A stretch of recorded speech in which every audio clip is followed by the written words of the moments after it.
You're still watching The Perspective with me, Florence Armein. Now, Rizkie, there's another number that is perhaps from your end is also disputable. The annual growth rate of e-commerce or online retail is 52.5% between 2010 to 2014. We can only imagine the growth that we will see in the next 5 years.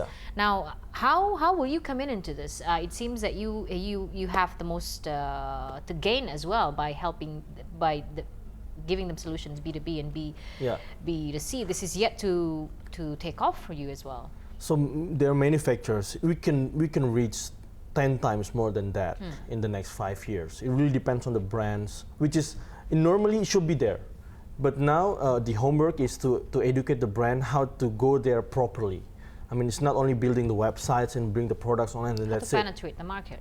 How to penetrate the market, we need to guide them also. We need to discuss with them and then share what we have in the last 4 years and then give them this information and then they execute. Because they know their product better than us, but we know the industry better. We need somehow to collaborate. When you say you know the industry better, does this involve a lot of research from your end? Is that what you're trying to say? Research and experience of the numbers and data. Yeah. Research came. It was not the research that we made, like we asked people and then gained the answer and then came up with numbers. But this came from experience of the key person inside the company. Because we hire persons that already been in this industry for 4 years. Let's say, we can say that the initiator for this e-commerce, we can say Rocket Internet, let's say, right? In 2011, they penetrated the market with huge amount of money. And then even though Costco's has been there since less than 2010, also Tokopedia. But then again, we cannot deny that Rocket already educated the market with their huge money. And then people that have a chance to spend those marketing budget inside Rocket, they have a chance to see the real actions of the consumer. They have a chance to play around with those numbers, with those budget, and then see the response. This experience is very valuable. Then you cannot purchase this experience. Now, this experience will generate numbers of research that we can share to the brands and clients so they can have additional information to make their decisions. Okay. So that things I think we can reach 10 times bigger than this. Only the homework is to make sure we feed them with proper data and then they can understand what we mean and they combine with their knowledge on the offline product and we go together online. So that's just pretty much interesting for us today. Now let's talk about your clientele.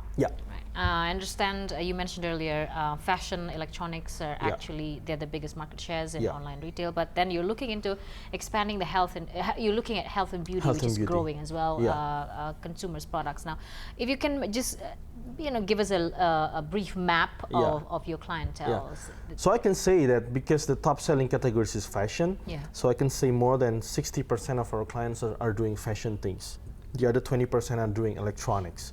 And I can say health and beauty is now increasing, but the most interesting thing for me today is the last 2 months, we have 6 pharmacies came to us and asking for these online pharmacies, asking for these online solutions.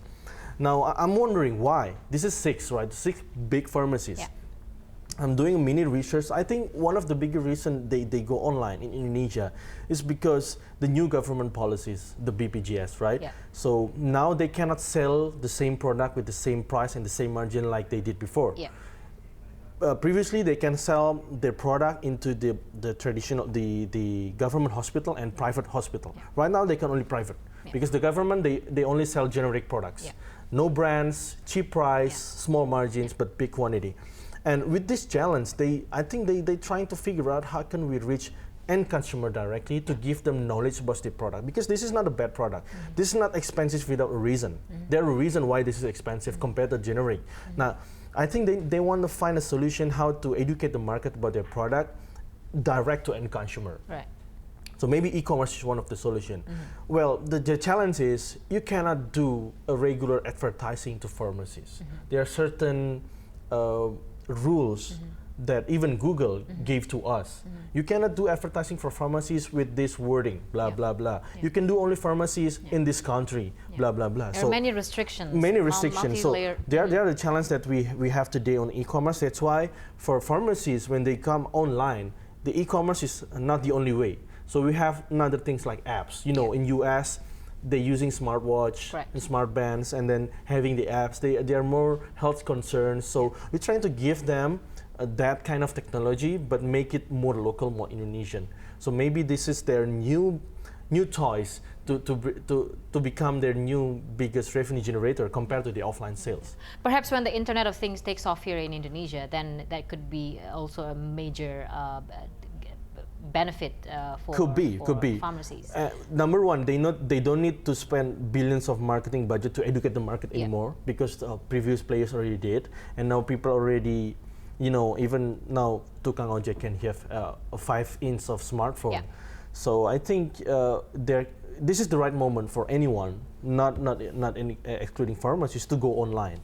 They just need to find the best product. They think about the product and then make sure the website's user interface and user experience are easy enough.